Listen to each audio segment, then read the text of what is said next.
ಬೆಂಗಳೂರು ಗ್ರಾಮಾಂತರವನ್ನ ಗೆಲ್ಲೋದಕ್ಕೆ ಕಾಂಗ್ರೆಸ್ ಈಗ mega plan ಅನ್ನ ಮಾಡಿಕೊಂಡಿದೆ. ಬೆಂಗಳೂರು ಗ್ರಾಮಾಂತರ ಲೋಕಸಭಾ ಕ್ಷೇತ್ರದಲ್ಲಿ ಅಪಾರ್ಟ್ಮೆಂಟ್ ನಿವಾಸಿಗಳ ಓಟಿನತ್ತ ಡಿಕೆ ಬ್ರದರ್ಸ್ ಈಗ ಚಿತ್ತವನ್ನ ನೆಟ್ಟಿದ್ದಾರೆ. ಅಪಾರ್ಟ್ಮೆಂಟ್ ನಿವಾಸಿಗಳ ಓಟನ್ನ ಪಡ್ಕೊಳ್ಳೋದಕ್ಕೆ ಒಂದಷ್ಟು ಕಸರತ್ತು ಮಾಡ್ತಾ ಇದ್ದಾರೆ. ಬೆಂಗಳೂರು ಹೊರವಲಯದ ರೆಸಾರ್ಟ್ಗಳ ಮೇಲೆ ಕಣ್ಣನ್ನಿಟ್ಟಿದ್ದಾರೆ. ಆ ರೆಸಾರ್ಟ್ಗಳಲ್ಲಿ ಯಾರೆಲ್ಲ ಮತದಾರರಿದ್ದಾರೆ ಅವರನ್ನ ಸೆಳೆಯುವಂತ ಪ್ರಯತ್ನ ನಡೀತಾ ಇದೆ. ಕಳೆದೊಂದು ವಾರದಿಂದ ಅಪಾರ್ಟ್ಮೆಂಟ್ಗಳಿಗೆ ಭೇಟಿಯನ್ನ ಕೊಡ್ತಾ ಇದ್ದಾರೆ. ಅಂದ್ರೆ ಈ ಹೈ ಕ್ಲಾಸ್ ಮತಗಳೇನಿದ್ದಾವೆ ಅವುಗಳನ್ನ ಸೆಳೆಯುತ್ತಾ ಆ ನಿಟ್ಟಿನಲ್ಲಿ ಕೆಲಸ ಮಾಡ್ತಾ ಇದ್ದಾರೆ. ಇಂದು ಅಪಾರ್ಟ್ಮೆಂಟ್ಗಳಿಗೆ ಭೇಟಿ ನೀಡೋದಕ್ಕೆ ಡಿಸಿಎಂ ಡಿಕೆ ಶಿವಕುಮಾರ್ ತಯಾರಿ ನಡೆಸಿಕೊಂಡಿದ್ದಾರೆ.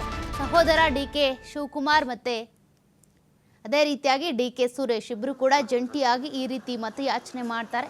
ಸಂಜೆ ಜಿಗಜಿಣಗಿಯ ರಿಚಾ ಗ್ಲೋಬಲ್ ರೆಸಾರ್ಟ್, ಅದೇ ರೀತಿಯಾಗಿ ಹೆನ್ನಾಗರದ ಡಿಎಲ್ಎಫ್ ಅಪಾರ್ಟ್ಮೆಂಟ್ಗೂ ಕೂಡ ಭೇಟಿಯನ್ನ ಕೊಡ್ತಾರೆ.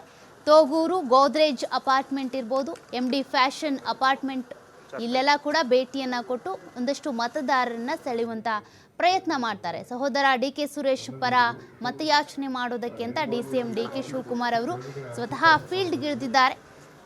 ಡಿಕೆ ಸುರೇಶ್ ಅವರ ಪರವಾಗಿ ಈ ಹೈ ಕ್ಲಾಸ್ ಮತಗಳೇನಿದ್ದಾವೆ ಅಪಾರ್ಟ್ಮೆಂಟ್ ನಿವಾಸಿಗಳ ಮತಗಳು, ಅವುಗಳನ್ನ ಸೆಳೆಯೋದಕ್ಕೆ ಅಂತ ಬೇರೆ ಬೇರೆ ಅಪಾರ್ಟ್ಮೆಂಟ್ಗಳಿಗೆ, ಬೆಂಗಳೂರು ಹೊರ ವಲಯದಲ್ಲಿ ಇರುವಂಥ ಅಪಾರ್ಟ್ಮೆಂಟ್ಗಳಿಗೂ ಕೂಡ ಭೇಟಿಯನ್ನ ಕೊಟ್ಟು ಮತದಾರರನ್ನ ಸೆಳೀತಾ ಇದ್ದಾರೆ.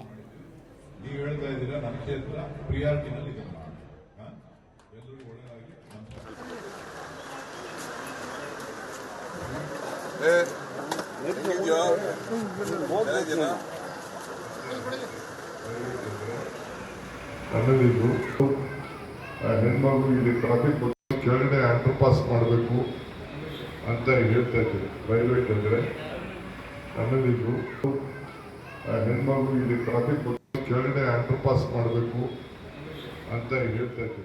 ಬೆಂಗಳೂರು ಗ್ರಾಮಾಂತರ ಕ್ಷೇತ್ರ ಅಂತ ಬಂದ್ರೆ ಡಿಕೆ ಬ್ರದರ್ಸ್ ಅವರ ಅಖಾಡನೆ ಆಗಿತ್ತು. ಆದ್ರೆ ಈಗ ಬಿಜೆಪಿ ಅಖಾಡಕ್ಕೆ ಇಳಿಸಿರುವಂತದ್ದು ವೃತ್ತಿಯಲ್ಲಿ ವೈದ್ಯರಾಗಿ ಕೆಲಸ ಮಾಡಿರುವಂತಹ ಡಾಕ್ಟರ್ CN ಮಂಜುನಾಥ್ ಅವರನ್ನ. ಹಾಗಾಗಿ ಒಂದಷ್ಟು ಪೈಪೋಟಿ ಜೋರಾಗಿನೇ ಇದೆ. ಅದಕ್ಕಾಗಿನೇ ಈಗ ಡಿಕೆ ಸುರೇಶ್ ಅವರ ಪರವಾಗಿ ಮತಯಾಚನೆ ಮಾಡೋದಕ್ಕಿಂತ ಒಂದಷ್ಟು ಬೇರೆ ಬೇರೆ ರಣತಂತ್ರಗಳನ್ನು ಕೂಡ ಡಿಕೆ ಶಿವಕುಮಾರ್ ಅವರು ಹೆಣೆದಿದ್ದಾರೆ. ಅದರ ಒಂದು ಭಾಗವಾಗಿ ಈ ಒಂದು ಅಪಾರ್ಟ್ಮೆಂಟ್ ನಿವಾಸಿಗಳ ಓಟ್ಗಳ ಮೇಲೆ ಕಣ್ಣನ್ನ ಇಟ್ಟಿದ್ದಾರೆ. ಬೆಂಗಳೂರು ಹೊರವಲಯದಲ್ಲಿ ಇರುವಂತಹ ಒಂದಷ್ಟು ಅಪಾರ್ಟ್ಮೆಂಟ್ಗಳೇನಿದ್ದಾವೆ ಅಲ್ಲಿಗೆ ಭೇಟಿಯನ್ನ ಕೊಟ್ಟು ಆ ಅಪಾರ್ಟ್ಮೆಂಟ್ಗಳಲ್ಲಿ ಬಹಿರಂಗವಾಗಿ ಸಾರ್ವಜನಿಕರ ಜೊತೆ ಮಾತನಾಡಿ ಮತದಾರರನ್ನ ಸೆಳೆಯುವಂತ ಪ್ರಯತ್ನ ಕೂಡ ನಡೀತಾ ಇದೆ. ಬಿಜೆಪಿಯಿಂದ ಡಾಕ್ಟರ್ CN ಮಂಜುನಾಥ್ ಅವರು ಅಖಾಡಕ್ಕೆ ಇಳಿದಿರೋದ್ರಿಂದ ಅವರಿಗೂ ಸಾಕಷ್ಟು ಅಂದ್ರೆ ರಾಜಕೀಯವಾಗಿ ಅವರು ಹೊಸಬ್ರ ಆಗಿರ್ಬೋದು, ಆದರೆ ಅವರು ವೈದ್ಯರಾಗಿರುವಂಥ ಸಂದರ್ಭದಲ್ಲಿ ಅನೇಕರು ಬೆಂಗಳೂರು ಇರ್ಬೋದು, ಬೆಂಗಳೂರು ಗ್ರಾಮಾಂತರ, ಸೆಂಟ್ರಲ್ ಇರ್ಬೋದು, ಹೀಗೆ ರಾಮನಗರ ಎಲ್ಲ ಕಡೆಯಿಂದ ಕೂಡ ಒಂದಷ್ಟು ರೋಗಿಗಳು ಬಂದು ಚಿಕಿತ್ಸೆಯನ್ನು ಪಡ್ಕೊಂಡಿರ್ತಾರೆ. ಎಲ್ರಿಗೂ ಕೂಡ ಡಾಕ್ಟರ್ CN ಮಂಜುನಾಥ್ ಅವರು ಪರಿಚಿತರೆ.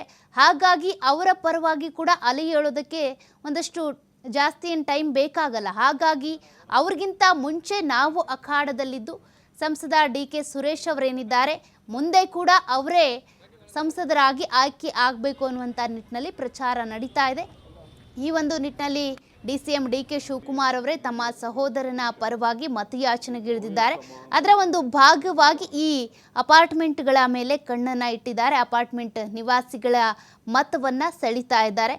ಈಗಾಗಲೇ ಬೆಂಗಳೂರು ಗ್ರಾಮಾಂತರ ಕ್ಷೇತ್ರದಲ್ಲಿ ಒಂದಷ್ಟು ಪ್ರಚಾರ ಕೂಡ CM ಸಿದ್ದರಾಮಯ್ಯ ಇರ್ಬೋದು, DCM DK Shivakumar, DK Suresh ಇರ್ಬೋದು, ಅವರ ಬೆಂಬಲಿಗರು ಎಲ್ಲರೂ ಕೂಡ ಪ್ರಚಾರವನ್ನು ಮಾಡ್ತಿದ್ದಾರೆ.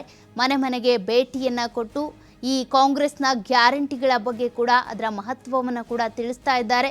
ಈಗ ವಿಧಾನಸಭಾ ಚುನಾವಣೆಯ ಮುಂಚೆ ನಾವು ಹೇಗೆ 5 ಗ್ಯಾರಂಟಿಗಳ ಭರವಸೆ ಕೊಟ್ಟಿದ್ವೋ ಆ 5 ಗ್ಯಾರಂಟಿಗಳನ್ನು ಚುನಾವಣೆಯ ಆದ ಬಳಿಕ ನಮ್ಮನ್ನು ಗೆಲ್ಲಿಸಿದ ತಕ್ಷಣ ನಾವು ಈಡೇರಿಸಿದ್ದೇವೆ. ಈಗಲೂ ಕೂಡ ಮತ್ತಷ್ಟು ಗ್ಯಾರಂಟಿಗಳನ್ನು ನಾವು ಜಾರಿಗೆ ತರಬೇಕು, ಅದಕ್ಕೆ ಅವಕಾಶ ಕೊಡಿ, ಈ ಬಾರಿಯ ಲೋಕಸಭಾ ಚುನಾವಣೆಯಲ್ಲಿ ನಾವೇ ಗೆಲ್ಲುವಂತೆ ನೋಡ್ಕೊಳ್ಳಿ ಅನ್ನುವಂಥ ನಿಟ್ಟಿನಲ್ಲಿ ಪ್ರಚಾರವನ್ನು ಮಾಡ್ತಿದ್ದಾರೆ. ಬೆಂಗಳೂರು ಗ್ರಾಮಾಂತರದಲ್ಲೂ ಕೂಡ ಅದೇ ಪ್ರಚಾರ ಜೋರಾಗಿ ನಡೀತಾ ಇದೆ.